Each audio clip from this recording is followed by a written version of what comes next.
Kurt, it's an honor to have you here today. It's a pleasure to be here, and I appreciate the opportunity. You were born and raised in DeKalb County, and you have a funny story that happened to your mom at the hospital. Yeah, we had talked about it just before we came on the set, and I didn't know we were going to talk about it here, but okay. And I'm not so sure how funny it will be to the other parties involved, but the saving grace is I don't know the first name of the person. I was born in 1960 on June 29th, and my mother labored for a very long period of time before they took me by C-section. And because of the fact I was taken by C-section, there was anesthesia involved and so forth. And the way my mother tells the story, they eventually presented her with her newly born child, and she immediately insisted that that was not her child.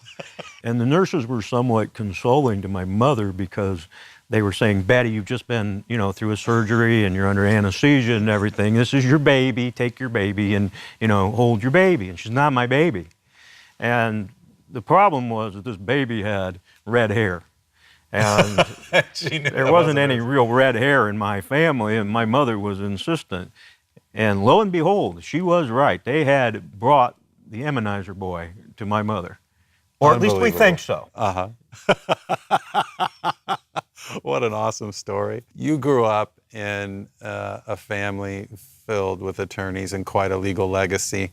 At what point did you, growing up, think that you might become an attorney? Very reluctantly after I was quite old. Really? Yeah. When I got out of high school, I had very little real desire to even go to college. I had always had a lot of skills with tools. I love to build things and make cabinets and build houses and things like that. It was just really something I'd always enjoyed. And so I started working in the die-cast room over at Moral Motors in Garrett, and was slopping around, would be the only way to put it, going to IU, Purdue, and Fort Wayne. And at that point, my father kind of intervened in my life and basically shipped me off to Hillsdale College, where they say at Hillsdale you don't get an education, you get indoctrinated. Mm-hmm. And so that was the Hillsdale experience. And then, in all honesty, I went to law school because my buddy at Hillsdale was going to law school. Really? I still hadn't felt the real draw to the law. It was only after I got into law school, and especially when I started to study constitutional law and looking at the foundations of how we got to where we're at as a country, that I became fascinated. And then I fell in love. I was a history major at Hillsdale, and I never really realized that there was really a continuity of study between history and the law, and there is. Yeah. And I became fascinated, and at that point I knew obviously at some point I'd probably be a lawyer. In order to know Kurt Grimm as I really am, it's a story it's critical to understanding who I am. In 1972, we were in a transition period where my parents had bought a farm with an old house on it, and they were going to build what would end up being the final home for my mom and dad, and where I grew up. And in order to accomplish that, we had a little cottage up on Lake Gage, and we all crammed in there. But it required me to go to Prairie Heights for a while, because going to DeKalb just wasn't practical for a bit. And on the first day of school at Prairie Heights, it was a half a day of school. And I loved to water ski. And we got back and got off the bus at the lake, and a friend of mine, Dave Beery, who lived down the lake, and I wanted to go water skiing very badly. And we just pestered my mother nonstop to drive the boat for us. And my mother did not like driving the boat. It was just not within her comfort zone. She really didn't like to do it. She could do it, she just didn't like to. And generally my father was the guy that drove the boat. But she took us skiing. And the boat malfunctioned, and it backed over me and sucked me into the propeller. I almost made it. I dove down, it grabbed my left foot, and then the propeller walked up my right side. You can see my knee is misshapen, and it will be until the day I die. And kind of got me across the top of my head. And it was a really incredible impact to the body not like if you wreck a motorcycle and just hit the ground hard. It was so much different because it was ripping me apart, and the propeller was smashing into bones and actually breaking pieces of the bone off. And I can remember that impact through my body just being so severe. But we eventually got me in the boat. And I think that it was Dave Beery who managed to get the boat into the dock, and it just kind of crashed in there. The neighbor was, my mom was incredibly distraught. Oh, yeah. And I had a nylon strap we'd gotten fixed around my leg because I was bleeding profusely. I was really, really bleeding. The neighbor that lived right next to us was a guy named Art Myers, and he was a retired Fort Wayne firefighter. And he heard the commotion and came down, and I am sure that he is instrumental in the fact that I'm still here. I don't even know what all he did. But when I tell this story, I have to tell people why it's so important. It wasn't because I got hurt. And there's no question, from that moment on, everything that I wanted to do in life would be more difficult for me than the average person. But the recollection that I have is so amazing in my mind. From the time I'm up in the boat in the dock area, all of my mental pictures are aerial pictures. I am seeing the scene in the boat from up above, and I am seeing the little boy all ripped apart with the nylon strap, the blood everywhere, a bone fragment laying down there. The leg is quivering, weird nerves, I assume. My mother absolutely devastated, looking at her little boy right there, blood all over her. And I'm seeing this all from this perspective. And as I'm looking at this, I am very calm and very much at peace, despite the fact that I'm looking at this incredible tragedy. And then a thought goes through my mind that's not my thought. And it's literally, I can't do this to your mother. It wasn't words, I didn't hear it spoken, but it was not my thought. And the next minute, I'm back viewing the scene in the boat. So you probably had an out-of-body experience, maybe going to heaven at that moment, and that thought you heard was probably the thoughts of God. Do you look at it that way? I have read about people who say that that is caused by blood loss and lack of oxygen to the brain. And I understand that concept. But that would not explain to me how I could get back into perceiving things in the natural realm again. You said you almost made it. Did you feel yourself getting sucked in and try to prevent getting sucked in? Yeah, I was not very far from the boat when it snapped and started coming back. Okay. And I had a competition ski binding. It was slalom ski, and I had it on the right leg. And there was no getting that off. And I don't know what I was thinking, but my natural reaction was to dive down, get underneath the boat. And I almost made it. I kicked down, and it grabbed my left foot, which is not really where almost all the injuries are, but it grabbed the left foot enough that it then skipped to the knee and went up my side. And then, do you recall the trip to the hospital or how any of that unfolded? Yeah. In fact, yeah. They took me to Cameron Hospital in what back then was called an EMS, and it was really a Chevy Suburban, not really well equipped, that belonged to the Steuben County Sheriff's Department. And they got me in there, and there was a doctor there, and he said that my father had raced down I-69, somebody had called him, and he had like 4 or 5 police officers behind him, and he wasn't stopping. And he went right to Cameron, and he was there. And the doctors, it was a traumatic mess, and the doctor said they could attempt to sew me back up, but they didn't know if they could save the leg and all these things.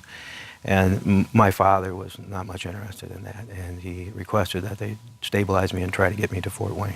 He actually had a doctor he wanted to work on me, and that doctor ended up not being available, and somebody else did.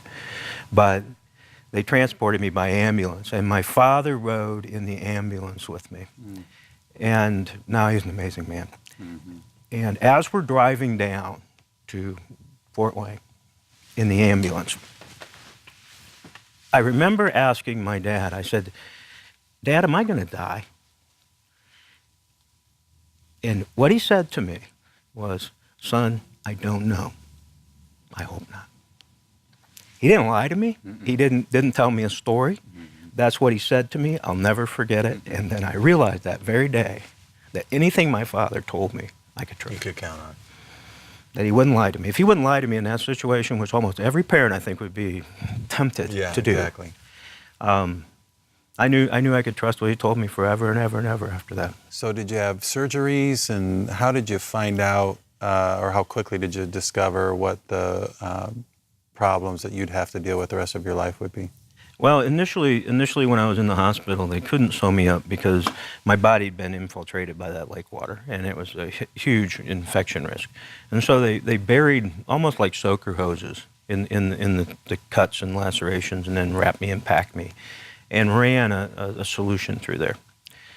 And the problem with that was that it was in the early 1970s, and they had calculated the neomycin sulfate based upon a topical application, which would be absorbed to the skin. But that wasn't what was happening. It was directly in the tissue, going right into the bloodstream. And I was in a room with a boy that was younger than me named Herbie.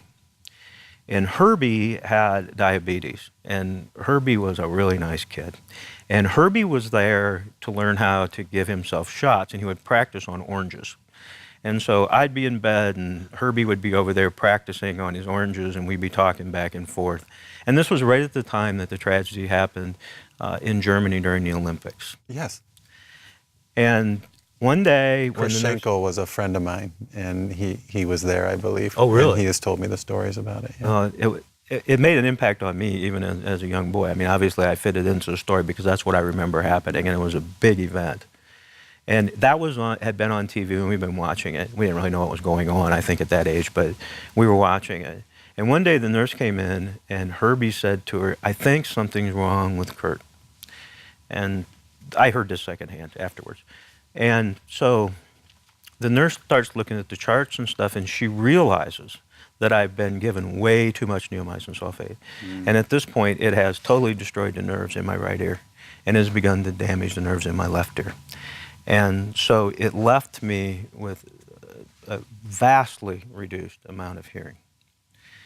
And to the point where without a hearing aid, I can't hear. And it's with modern technology now, it's just so fantastic with the digital. But it's only been within the last year I could wear the really high quality digitals. But there was more to that story because they didn't tell my parents that. What they told my parents was that I was pretending that I couldn't hear anything. And I mean no TV set, nothing, no normal conversation, nothing like that. I was doing that because of the trauma I'd been through, and it was a psychological response to what had happened to me. And so for almost a year, and I was in a wheelchair, for almost a year, I never heard my mother's voice. They told my parents not to facilitate me in any way, don't write notes or anything. I never heard my father's voice. I never heard TV. They would wheel me into classrooms at the school, and I never heard what the teacher was saying. I went that way almost for a year, not hearing one single thing, and not knowing why nobody would make an effort to communicate with me. I never could understand if I gave my mother a note, she'd get this sad look, but she wouldn't respond. I'm like, oh my goodness. Why are you doing this to me, Mom? And Dad would do the same thing, and I didn't understand, but they've been told that this was the correct way to deal with it. Well, one day my dad and I were out in the kitchen, and we were going to put up this big wrought iron pot rack. And my dad was a pretty good guy, and he's standing up on like the counter, and he's holding this thing. And I had my back turned to him, and this was before cordless power tools. So I'm hooking up a cord to the drill so we can get it up there and drill the holes. And he drops the entire pot rack. And I don't flinch. Oh my goodness. And when I turned around with the drill, there's my big, tough dad with tears just rolling down his face. And he looks at me and goes, oh my God, you can't hear. Now, I didn't hear him say that, but I knew what he was saying. I could see it on his face. I could read his lips.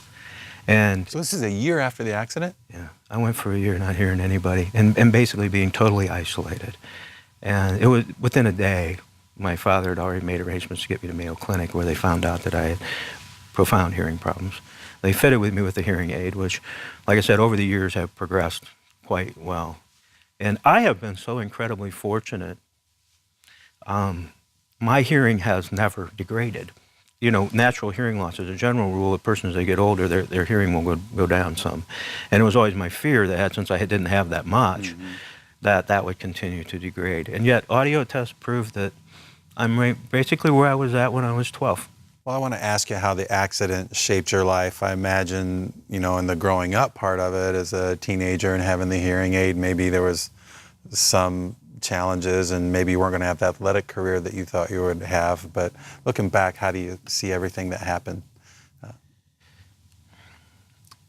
It did totally shape my life, no question about it. It took me, I think, about 1.5 years to be able to walk much at all. And the right leg wouldn't bend at the knee, and it took a massive amount of effort to eventually get it to bend where it does now. It still won't go all the way back like most people's will, but it's pretty good. And that was before the time that they had physical therapy, so basically just send you home and you work on it if you care, and I cared. And I began to work on it, and this leg is about 4 inches shorter than the other leg. And it's not practical to wear a build-up shoe with 4 inches on it. The shoe doesn't bend. You can't do anything athletic at all. You clump around that way. So I've only ever worn about 3/4 of an inch of build, which is just a little bit. And slowly I'm getting some curvature of the spine because I'm off balance and your head wants to stay straight up. Mm-hmm. But as I began to kind of get things back together and learn to walk again, I would practice for hours in front of the mirror to walk without a limp. And most people don't notice that I still have this over 3 inches deficit on one side. No, I don't. It's something that I practice for a very, very long time. The secret is simply to make sure you always got one foot completely off the ground before the other one comes up. And I can do it and pretty much do it with a passing grade. But I realized that I had a couple of options, and my father early on thought that maybe I would need to go to a special school for handicapped people.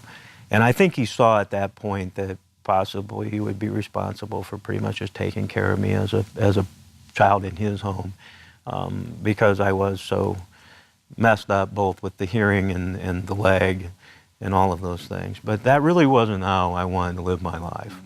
And so I basically just accepted the fact that I could do anything I wanted to do.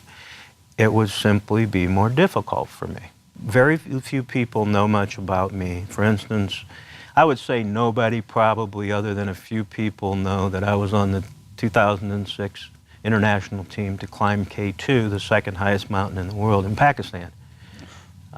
And I didn't summit it, but I certainly was way up on there. And wow. I walked in over passes that are higher than Mount McKinley in Alaska. I walked across the Sahara Desert with a couple of Bedouins and a pack camel. I didn't walk all the way across it, don't get me wrong. I walked across a bunch of it. And I lived in the bush in South Africa for a month in a tent, learning how to be a sight guide. And in fact, I want to tell you that story because it's illustrative of how sometimes you see things, and if you don't pursue them, you lose out. I had tripped over something somewhere where the South African government had a program for South Africans to employ them as not hunting guides, but sight guides, sightseeing guides. Mm-hmm. And they would train them in this month-long program that was sponsored by the South African government. I sent them a letter, and I said, at that time I'm a lawyer. I sent them a letter and I said that I had read about their program and I thought it was fantastic, and I couldn't dream of anything more engaging than to live in the bush in tents with native South Africans and participate in this program. And it was very cheap, like $2,500 for the month. Uh-huh. And I get a response back saying basically, come on over. So what were the 30 days like? It was unbelievable, actually. I grew up watching Mutual of Omaha's Wild Kingdom. Sure. You remember that? Yep. Where you'd have Marlin telling Jim to jump out of the helicopter and Yep. wrestle the rhino, and Jim would go, "What?" Mm-hmm. I actually lived in the field in tents where you would wake up in the morning sometimes and there'd be elephants grazing in marula trees just a few feet away. It was a very wild area. It wasn't an experience that you would ever get by paying to go on even a sightseeing safari. It was truly living in the bush for a month, and in an area where the game would come and go. We used solar charged electric fence wire on little plastic posts around our tents to try to keep the lions away. It was very much in the environment. Poisonous snakes were abundant, and snakes like to boom slangs and things like that.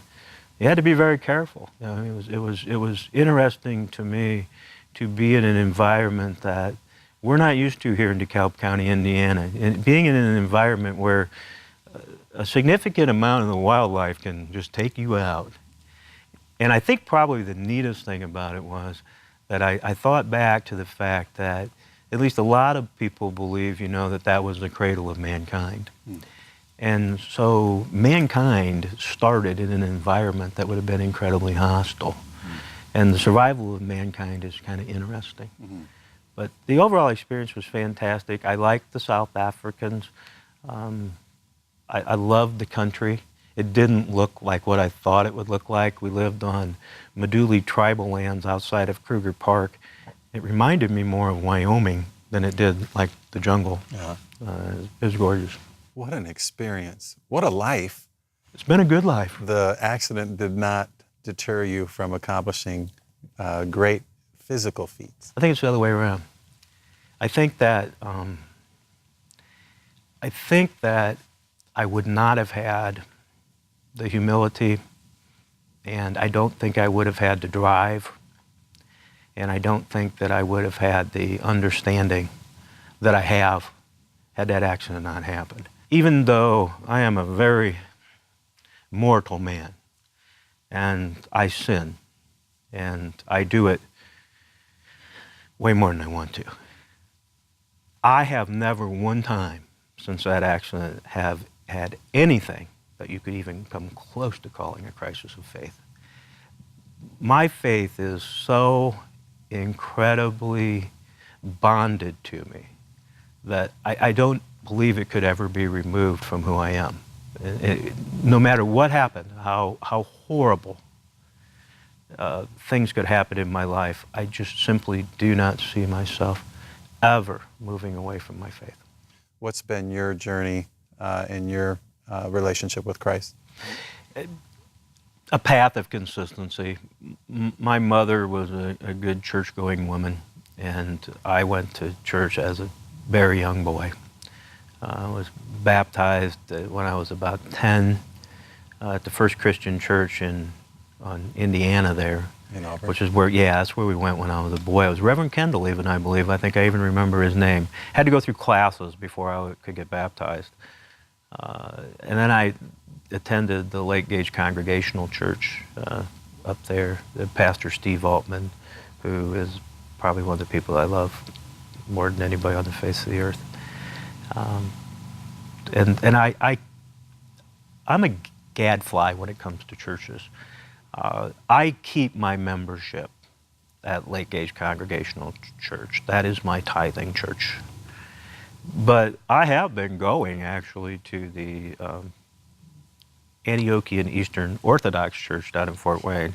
And it's fascinating to me. It is the original church of Antioch. It was the church that was established prior to the Great Schism and the split that gave us the Roman Catholic Church. And so it traces its origins all the way back to the apostles.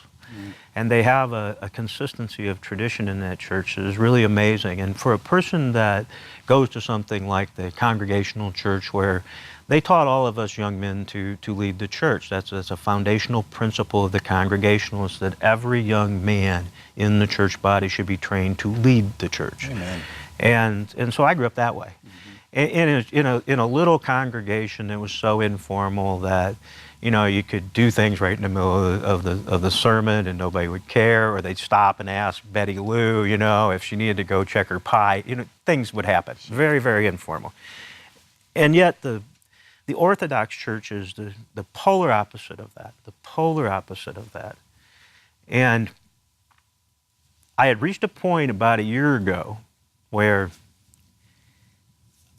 I wanted something in my life more than the being preached to. And I came to kind of think that preaching is really what it's every Christian's obligation. That's the Great Commission, to preach the gospel. Mm-hmm. And I realized that I had neglected a different component of my spiritual life, which was true, deep worship. The gratefulness of a magnitude, not being preached to, not being told things that basically I know. Mm-hmm. But to turn it around the other direction and literally put myself before God and worship and appreciate His majesty. And I was driving around, I found myself just by the strangest coincidence at this church, and I went in. And I thought it was magnificent. And I'm not saying that will be a permanent home for me. I'm simply saying that at 55 years old, having grown up in a church, it is providing something to me right now that I need. And so I enjoy going there. You would have made a commitment to Christ before you were baptized through the teaching that you were getting when you were 10, I'm sure. So we're going to take two different worlds and we're going to put them together because they exist in you. And that would be your faith and the legal system. And we could just start, you could probably tell more attorney jokes or lawyer jokes than anybody. I don't know any. Oh, okay, good. How did those two worlds go together for you? I had started praying in January of 2015, I think, for God to give me some direction. What had happened was, all the things we were talking about, climbing the mountains, walking through the desert, and doing all those things. Amazingly enough, in January of 2015, I reached a point where I was done.